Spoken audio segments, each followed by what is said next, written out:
The rain drummed against the windshield of my rental car as I pulled into the driveway of what had been my home for 18 years. The Tudor-style house in Brookline looked exactly the same as when I'd left for my deployment to Afghanistan 9 months ago. Same manicured lawn, same white picket fence, same red door that Sarah had insisted on painting because it would make the house feel more welcoming.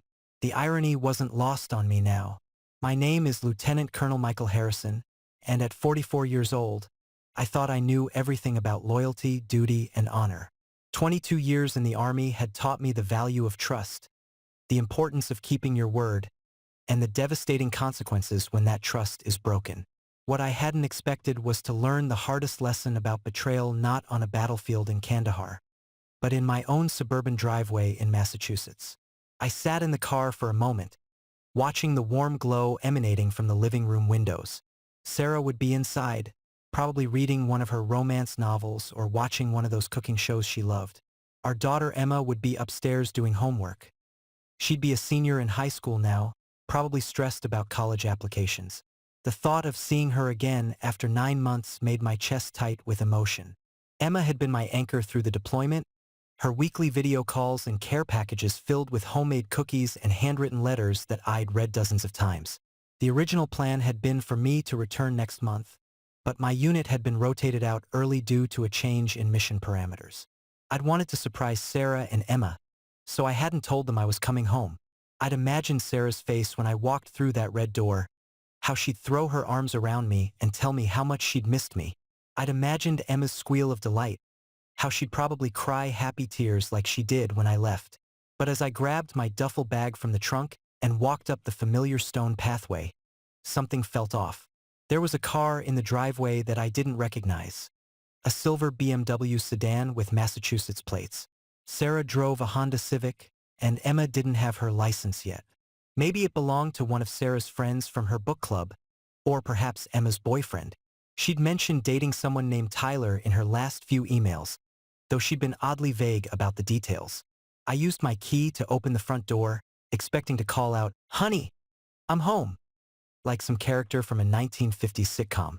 Instead, I froze in the entryway, my duffel bag slipping from my shoulder to hit the hardwood floor with a dull thud. The sounds coming from upstairs were unmistakable. Sarah's voice, breathless and urgent, mixed with the deeper tones of a man I didn't recognize. The rhythmic creaking of our bed. The bed we'd shared for 18 years. The bed where we'd conceived Emma. The bed where Sarah had cried in my arms the night before I deployed because she was so afraid something would happen to me.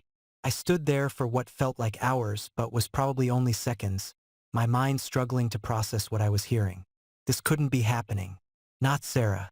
Not my Sarah, who wrote me love letters every week, who sent me pictures of herself wearing my old Army t-shirts, who told me in every phone call how much she missed me and couldn't wait for me to come home. The sounds stopped abruptly, followed by muffled conversation. I heard footsteps moving around upstairs, the sound of the shower turning on. My training kicked in then, the same hyper-awareness that had kept me alive in combat zones. I moved silently through the house, noting details with the precision of a reconnaissance mission. Sarah's purse on the kitchen counter, next to a bottle of wine that was nearly empty. 2 wine glasses in the sink. A man's jacket draped over one of our dining room chairs. Expensive looking, definitely not something I owned. I made my way to my home office, a small room off the kitchen that Sarah rarely entered. My hands were shaking as I powered up my laptop, muscle memory guiding me through the process of accessing our home security system. I'd installed cameras throughout the house before my deployment, not because I didn't trust Sarah, but because I worried about her and Emma being alone. The cameras were motion-activated and stored footage in the cloud, accessible through an encrypted connection. What I found in those files would haunt me for the rest of my life. The first video was dated 3 months after my deployment. Sarah, my wife of 18 years, the mother of my child, the woman who'd promised to love me for better or worse in sickness and in health, was in our living room with a man I'd never seen before. They were kissing with the passion of new lovers, her hands tangled in his dark hair, his hands roaming over her body with a familiarity that made my stomach turn. I scrolled through more files, watching my marriage disintegrate in high-definition clarity. The man was tall and lean, probably in his early 40s, with the kind of polished appearance that suggested money and success. He appeared in video after video, sometimes staying for hours, sometimes overnight. I watched him cook breakfast in my kitchen, watched him sit in my chair at the dinner table, watched him play with our dog Max in the backyard. But it was the audio that truly destroyed me. The security system had picked up their conversations, and I listened with growing horror as Sarah talked about me with casual contempt. "Michael's so predictable," she said in one video, curled up against her lover on our couch. 22 years of the same routine, the same conversations, the same boring life. I feel like I'm suffocating. "You deserve so much more than that, Sarah," the man replied, his voice smooth and cultured. "You're an incredible woman. Beautiful, intelligent, passionate. You shouldn't have to settle for some soldier who treats you like a piece of furniture." "I married him when I was 22, Sarah continued. "I didn't know what I wanted then. I thought stability was enough, that being a good provider was the same as being a good husband. But David, when I'm with you, I feel alive again. I feel like the woman I was supposed to be." David. So that was his name. I made a mental note as I continued watching, my heart breaking with each revelation. "What about Emma?" David asked in another video. "She's going to be devastated when you tell her." "Emma will understand eventually," Sarah replied with a shrug that made my blood boil. "She's almost 18. She'll be going to college soon anyway. It's not like she needs two parents hovering over her anymore. And honestly, she's so much like Michael, serious, responsible, boring. Maybe this will teach her that there's more to life than following rules and doing what's expected." I had to pause the video and take several deep breaths. Sarah was talking about our daughter, our brilliant, kind, wonderful daughter, like she was an inconvenience. Emma, who had been struggling with anxiety about my deployment, who had been working 2 part-time jobs to save money for college, who had been taking care of Sarah and managing the household while I was gone. The videos revealed the full scope of Sarah's betrayal. David Kellerman was a successful real estate developer, divorced with no children. He owned a penthouse in Boston and a vacation home on the Cape. He drove expensive cars, wore expensive clothes, and took Sarah to expensive restaurants and hotels. He was everything I wasn't: flashy, spontaneous, wealthy in a way that my military salary could never match. But more than the affair itself, it was Sarah's complete transformation that shocked me. The woman in these videos wasn't the Sarah I'd married. The Sarah who used to cry at military ceremonies, who was proud of my service, who understood the sacrifices we made for our country. This Sarah mocked my dedication to duty, laughed about my rigid military mindset, and complained about the boring life we'd built together. "He actually thinks I'm proud of him," she said in one particularly painful video. "All those medals and commendations, like they mean anything in the real world. He's 44 years old and still playing soldier, still taking orders from men half his age. It's pathetic." "When is he supposed to come back?" David asked. "Not for another month, thank God," Sarah replied. "That gives us time to figure out how to handle this. I'm thinking I'll ask for a divorce as soon as he gets back. I've already talked to a lawyer about what I'm entitled to. With his military pension and the equity in this house, I should be able to start fresh." "What about us?" David asked, pulling her closer.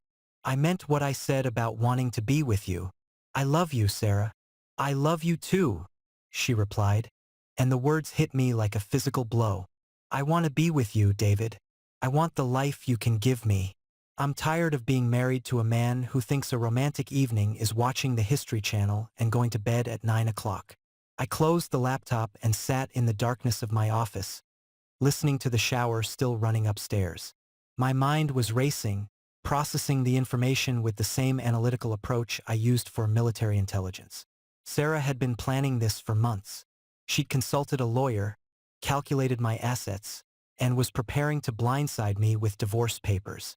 She'd been living a double life, playing the role of the faithful military wife while conducting an affair that had been going on for over 6 months. But what hurt most wasn't the betrayal itself. It was the complete lack of respect. Sarah hadn't just fallen out of love with me. She'd grown to despise everything I represented. My service to our country, my dedication to duty and honor, my commitment to providing for our family. All of it was worthless in her eyes. I was a joke, a boring old soldier who didn't understand what real life was about.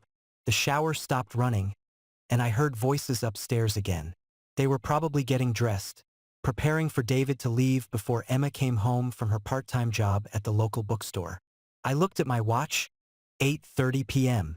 Emma usually got home around 9 on weeknights. I had 30 minutes to decide what to do with the rest of my life. I didn't confront Sarah that night. Instead, I slipped out of the house before David left, drove to a nearby hotel, and checked in under a false name, a skill that came in handy from my years in military intelligence. I needed time to think, to plan, to understand the full scope of what I was dealing with. The next morning, I called my commanding officer and requested an extension of my leave. I told him I was dealing with a family emergency, which wasn't exactly a lie. Then I began the most important reconnaissance mission of my life. David Kellerman wasn't hard to research. His real estate development company, Kellerman Properties, had a prominent website featuring glossy photos of luxury condominiums and commercial buildings throughout the Boston area. His LinkedIn profile painted the picture of a successful businessman with an MBA from Harvard and connections throughout New England's business community. He was 42 years old, divorced for 3 years, and according to public records, worth approximately $8 million. But as I dug deeper, using skills I'd learned in military intelligence, a different picture began to emerge. Kellerman Properties was heavily leveraged, with several projects that were behind schedule and over budget. David had been involved in 2 lawsuits in the past year, one from investors claiming fraud, another from a construction company alleging non-payment. His divorce had been messy and expensive, costing him nearly half his assets and ongoing alimony payments to his ex-wife. More interesting was what I found about his personal life. David had a pattern of relationships with married women, particularly military wives. A private investigator's report from his divorce proceedings mentioned affairs with at least 3 other women, all of whom were married to deployed servicemen. He seemed to target military families specifically, preying on lonely wives whose husbands were overseas. This wasn't love. This was predatory behavior. I spent the next week conducting surveillance on both Sarah and David, using techniques I'd perfected in Afghanistan. I rented a different car each day, varied my appearance with baseball caps and sunglasses, and maintained a safe distance while documenting their activities. What I discovered was a routine that had clearly been established over months. David would arrive at our house every Tuesday and Thursday afternoon, usually around 2 p.m. when Sarah got home from her part-time job at the local library. He'd stay for 3 to 4 hours, leaving before Emma returned from school or work. On weekends, when Emma was at her part-time job or spending time with friends, David would sometimes stay overnight, parking his BMW in our garage to avoid detection by neighbors. They also met at hotels twice a week, always upscale places in Boston or Cambridge, always paid for with cash. I followed them to expensive restaurants, art galleries, and cultural events. David was clearly trying to impress Sarah with a lifestyle that was far removed from our middle-class suburban existence. But the most damaging evidence came from their electronic communications. Using skills I'd learned in cyber warfare training, I was able to access Sarah's email and text messages. What I found was a treasure trove of evidence that would be crucial in the divorce proceedings I now knew were inevitable. The messages revealed the depth of Sarah's deception and her complete lack of remorse. She wrote to David about her plans to take Michael for everything he's worth, describing strategies her lawyer had suggested for maximizing her settlement.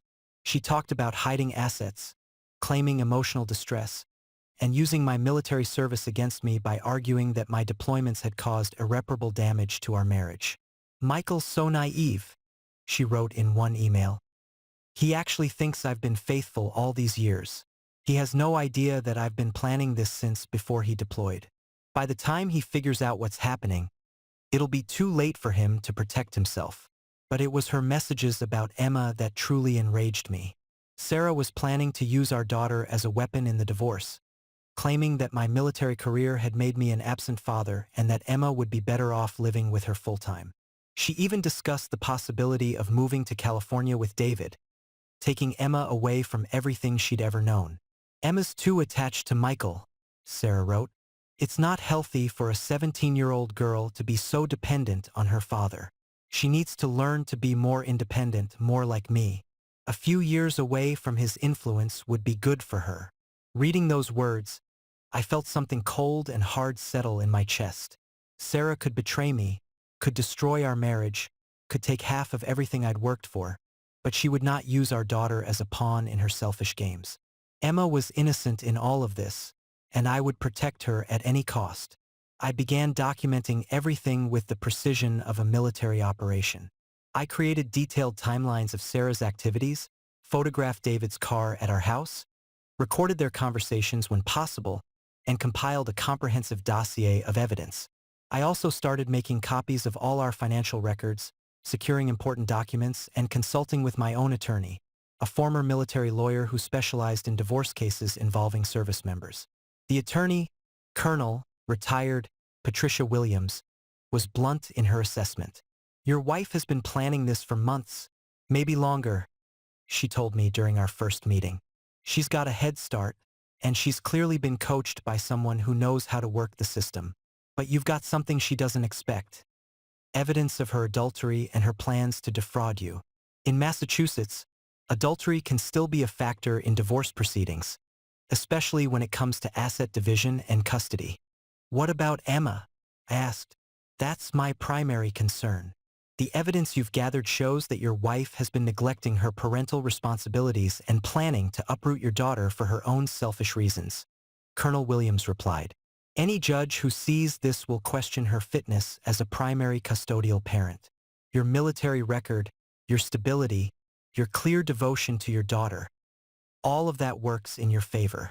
But I wasn't satisfied with just winning a divorce case.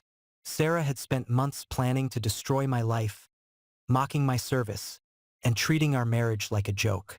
She'd been willing to sacrifice our daughter's well-being for her own selfish desires. She deserved consequences that went beyond a simple divorce settlement. That's when I began planning my own operation, one that would expose Sarah's betrayal not just to me, but to everyone in our community who thought they knew her. Military operations succeed because of careful planning, precise timing, and thorough intelligence gathering. My plan to expose Sarah's betrayal would be no different. I had 3 objectives: protect Emma, secure my financial interests, and ensure that Sarah faced the full consequences of her actions. The first phase involved Emma. I couldn't let her be blindsided by her mother's betrayal the way I had been. She deserved to know the truth, but it had to be handled carefully. Emma was a senior in high school, stressed about college applications and her future. The last thing I wanted was to traumatize her or damage her relationship with her mother permanently. I decided to approach Emma gradually, starting with subtle questions about her mother's behavior during my deployment. What I learned broke my heart. Emma had noticed the changes in Sarah: the new clothes, the mysterious phone calls, the frequent absences. She'd even asked Sarah about it directly, only to be dismissed and told she was being paranoid and clingy. "Mom's been different since you left, Dad," Emma told me during one of our conversations. "She seems happier, but also more distant. Like she's got some secret that she's excited about but can't share.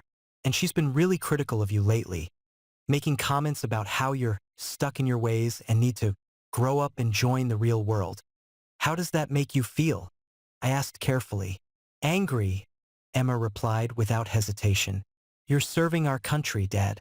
You're risking your life for people like her, and she acts like it's some kind of hobby. I don't understand why she can't be proud of you the way I am." That conversation confirmed what I'd suspected.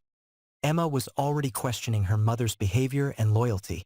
She was mature enough to handle the truth, and she deserved to hear it from me rather than discovering it accidentally or through the chaos of divorce proceedings.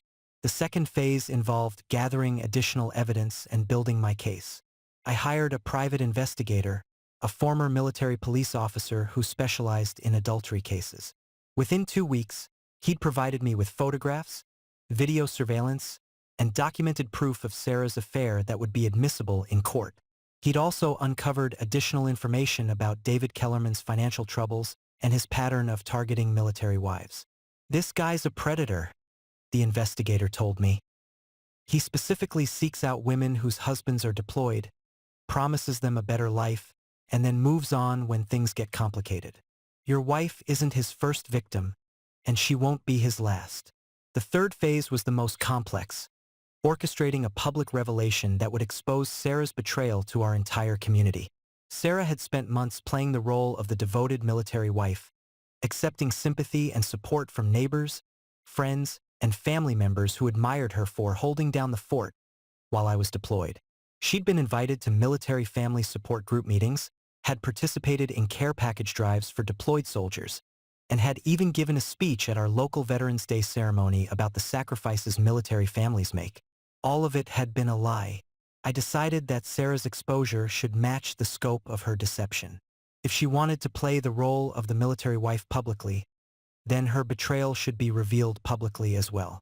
The opportunity came in the form of our annual homecoming celebration. Every year, our military family support group organized a welcome home party for returning soldiers. It was a community event, attended by dozens of military families, local officials, and community leaders. Sarah had volunteered to help organize this year's event, which was scheduled for the weekend after my official return date. Perfect. I contacted the support group coordinator and explained that I'd returned early and wanted to surprise Sarah at the event. She was thrilled to help, agreeing to keep my early return secret and to give me an opportunity to address the group during the ceremony. But I had a different kind of surprise in mind. Working with my attorney and the private investigator, I prepared a comprehensive presentation that would expose Sarah's affair and her plans to defraud me.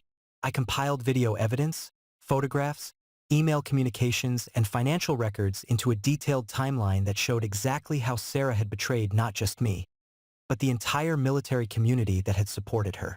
I also prepared a separate presentation for Emma, one that was more gentle but equally honest.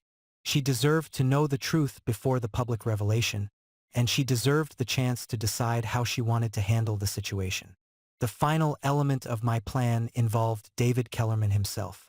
Through my research, I discovered that David was in the middle of negotiating a major real estate deal with a consortium of investors that included several prominent Boston businessmen.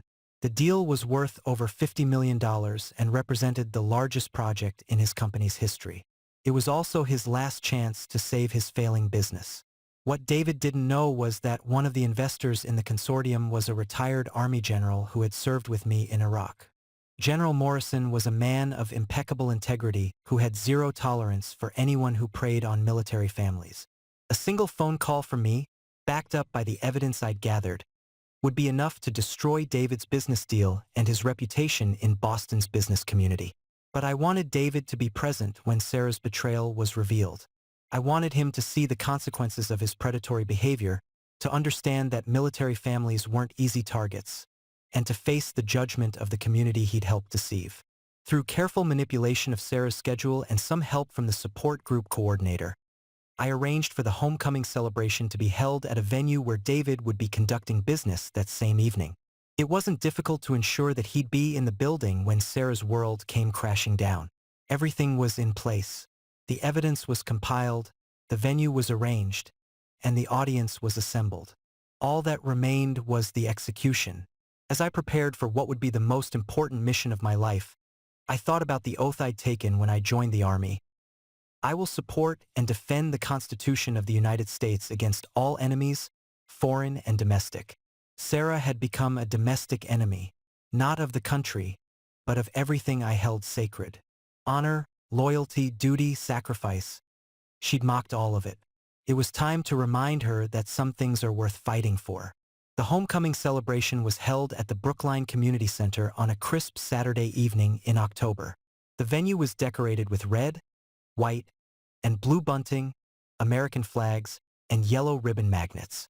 Tables were laden with potluck dishes brought by military families, and a banner reading "Welcome Home, Our Heroes" stretched across the main hall. Sarah looked beautiful that evening, wearing a navy blue dress that I'd bought for her before my deployment. She'd styled her hair in the elegant updo that I'd always loved, and she wore the pearl necklace that had been my gift to her on our 10th anniversary. To everyone in that room, she looked like the perfect military wife, supportive, dignified, and proud of her husband's service. If only they knew the truth. Emma was there too, having driven herself from her part-time job at the bookstore. She looked nervous, which wasn't unusual for her in large social gatherings, but I suspected she sensed that something significant was about to happen. I'd spoken with her the day before, preparing her for what was coming without revealing all the details. "Dad, what's going on?" she'd asked. "You've been acting strange since you got back. And Mom doesn't even know you're home yet. Does she?" "No, she doesn't," I'd replied. "Emma, I need you to know that whatever happens tomorrow night, I love you more than anything in this world. You're the most important thing in my life, and everything I'm about to do is to protect you and our family." "You're scaring me," she'd said. "I don't mean to scare you, sweetheart, but sometimes adults make choices that have consequences, and those consequences affect everyone around them. Your mother has made some choices that are going to change our family, and you deserve to know the truth about what's been happening." Now, as I watched Sarah work the room, accepting congratulations and sympathy from friends and neighbors, I felt a cold determination settle over me. She was still playing her role, still pretending to be something she wasn't. But in a few minutes, the performance would be over. The support group coordinator, Mrs. Henderson, called everyone to attention and began the formal program. She spoke about the sacrifices military families make, the strength of military spouses, and the importance of community support during deployments. Then she introduced several returning soldiers, each of whom received enthusiastic applause from the crowd. "And now," Mrs. Henderson announced, "we have a special surprise. One of our soldiers returned early from deployment and wanted to surprise his family tonight. Please join me in welcoming home Lieutenant Colonel Michael Harrison." The applause was thunderous as I walked to the front of the room. I could see Sarah's face in the crowd, her expression shifting from surprise to confusion to something that might have been fear. She knew me well enough to recognize when I was operating in full military mode, and something in my bearing must have warned her that this wasn't going to be the joyful reunion she'd expected. "Thank you all for being here tonight," I began, my voice carrying the authority of 22 years of military service. "It's good to be home, to be back with the community that has supported my family during my deployment. Military families understand sacrifice in ways that most people never will. We understand duty, honor, and loyalty. We understand that some things are worth fighting for, worth dying for." I paused, letting my eyes sweep across the room.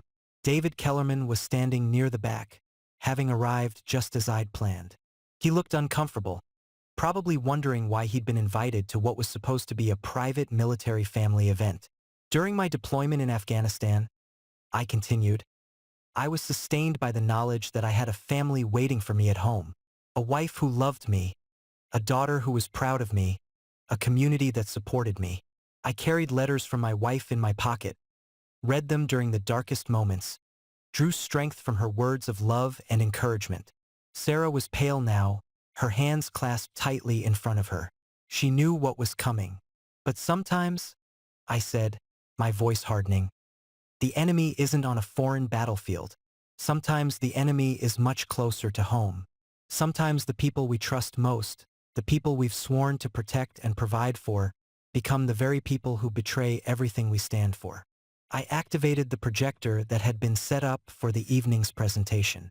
The first image that appeared on the screen was a photograph of Sarah and David kissing in our living room, taken by our home security system. The room erupted in gasps and murmurs. Sarah's face went white, and she took a step backward as if she'd been physically struck. David started moving toward the exit, but I'd anticipated that. "Mr. Kellerman," I called out, my voice cutting through the noise, "please don't leave. This concerns you as well." The next slide showed a timeline of Sarah's affair, complete with dates, locations, and photographic evidence. I'd organized it like a military briefing, with clear, factual information that left no room for doubt or misinterpretation. For the past 6 months, I announced to the stunned crowd, while I was serving our country in Afghanistan, my wife was conducting an affair with David Kellerman, a real estate developer who specializes in targeting military wives whose husbands are deployed. The room was completely silent now except for the sound of Sarah's quiet sobbing. Emma had moved to stand beside me, her face set in an expression of grim determination that reminded me of myself. But the affair itself isn't the worst part, I continued, advancing to the next slide, which showed excerpts from Sarah's emails and text messages. The worst part is the complete lack of respect for military service, for the sacrifices our families make, and for the community that supported her during my deployment. I read several of Sarah's most damaging quotes aloud. Her words about my pathetic military career, her mockery of my dedication to duty, her plans to take me for everything I'm worth. With each revelation, the crowd's sympathy for Sarah evaporated, replaced by anger and disgust. Sarah Harrison has spent months accepting your support, your sympathy, and your admiration, I said. She's participated in care package drives, attended support group meetings, and even spoke at Veterans Day ceremonies about military sacrifice, all while betraying everything this community stands for. The final slides detailed Sarah's plans to use Emma as a weapon in divorce proceedings and her intention to move across the country with her lover, taking our daughter away from her friends, her school, and her father. Military families understand that some battles are worth fighting, I concluded. This is one of those battles. Not just for my marriage, not just for my daughter, but for the principle that actions have consequences, that betrayal has a price, and that those who prey on military families will be held accountable. I turned off the projector and faced the crowd. I want to thank all of you for your support during my deployment. Your kindness and generosity meant more to me than you'll ever know. I also want to apologize for having to share this painful situation with you, but I believe this community deserves to know the truth about the people they've been supporting. The silence that followed was deafening. Then, slowly, people began to move. Several military wives approached Sarah, their faces hard with anger and disappointment. The support group coordinator was crying, clearly devastated by the betrayal of someone she trusted and defended. David Kellerman had managed to slip out during the presentation, but it didn't matter. By morning, word of his predatory behavior would spread throughout Boston's business community. The real estate deal he'd been counting on to save his company would evaporate, and his reputation would be destroyed. Emma came to stand beside me, taking my hand in hers. "I'm proud of you, Dad," she said quietly. Mom needed to face the consequences of what she did. Sarah was surrounded now by people who had once considered her a friend, their voices raised in anger and accusation. She looked around desperately, perhaps hoping for sympathy or support, but found none. The community that had embraced her, supported her, and admired her had turned against her completely. As we left the community center that night, Emma walking beside me and Sarah trailing behind us in stunned silence, I felt a sense of completion that I hadn't experienced since returning from deployment. The mission was accomplished. The truth had been revealed. Justice had been served. But more importantly, I had protected what mattered most: my daughter, my integrity, and the values that had sustained me through 22 years of military service. The war at home was over, and honor had prevailed. The divorce was finalized on a cold February morning, exactly 6 months after the homecoming celebration that had changed everything. Sarah received a minimal settlement. Massachusetts law allowed me to cite her adultery as grounds for divorce, which significantly reduced her claim to marital assets. She also lost her bid for primary custody of Emma, who chose to live with me full-time. David Kellerman's real estate empire collapsed within 3 months of the revelation. The investors pulled out of his major development deal, and several of his existing projects went into foreclosure. He was forced to declare bankruptcy and eventually left Massachusetts entirely, reportedly moving to Florida, where he was attempting to rebuild his business under a different name. Sarah moved to a small apartment in Cambridge, taking a full-time job at a law firm where she worked as a paralegal. She saw Emma every other weekend, but their relationship remained strained. Emma had been deeply hurt by her mother's willingness to use her as a pawn in the divorce, and forgiveness would take time. As for me, I took early retirement from the Army and accepted a position with a defense contracting firm in Boston. The job allowed me to stay close to Emma during her senior year of high school and to be present for all the milestones I'd missed during my deployments. She was accepted to Boston University with a full academic scholarship, planning to study international relations with the goal of eventually working in diplomatic service. I want to serve my country too, Dad, she told me. But maybe in a different way than you did. The military community in Brookline had rallied around us in the aftermath of Sarah's betrayal. The support group coordinator, Mrs. Henderson, had personally apologized for not seeing the signs of Sarah's deception, and the community had made it clear that Emma and I would always have their support. What you did took courage, Colonel Williams told me during our final meeting. A lot of men in your situation would have handled it privately, would have tried to protect their wife's reputation even after she betrayed them. But you understood that this was bigger than just your marriage. You protected other military families from becoming victims of the same predatory behavior. She was right. In the months following the revelation, 2 other military wives came forward with stories about David Kellerman's attempts to seduce them during their husbands' deployments. Both had resisted his advances, but they'd been made to feel guilty about it, as if they were being unfaithful to their marriages by not responding to his attention. He made me feel like I was missing out on something. One of them told me, like my husband was holding me back from the life I deserved. If I hadn't seen what happened to Sarah, I might have believed him. That was the real victory. Not the divorce settlement, not David's financial ruin, not even Sarah's public humiliation. The real victory was protecting other families from experiencing the same betrayal, the same pain, the same destruction that we had endured. On a warm spring evening, as Emma and I sat on the back porch of our house, the same house where Sarah had conducted her affair, but which now felt like home again, she asked me a question that I'd been expecting. Do you hate her, Dad? Do you hate Mom for what she did? I considered the question carefully before answering. No, Emma, I don't hate her. I'm disappointed in her. I'm angry about the choices she made, and I'll never forgive her for being willing to hurt you to get what she wanted. But hate is a poison that hurts the person carrying it more than the person it's directed at. Do you think she ever really loved us? Emma asked. I think she loved the idea of us, I replied. She loved the security, the stability, the respect that came with being a military wife and mother.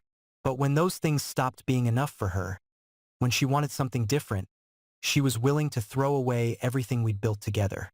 I'm glad you exposed her, Emma said firmly. She needed to face the consequences of what she did, and other families needed to know what kind of person she really was.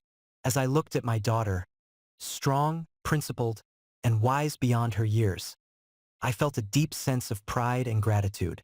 Sarah's betrayal had been devastating, but it had also revealed the strength of the bond between Emma and me. It had shown me what really mattered in life, and it had reminded me that some battles are worth fighting, no matter how painful they might be. The homecoming I'd imagined, the joyful reunion with a loving wife and daughter, had never happened. But in its place, I'd found something even more valuable: the truth, justice, and the unshakable knowledge that I had protected what mattered most. In the end, that was enough. It was more than enough. It was everything.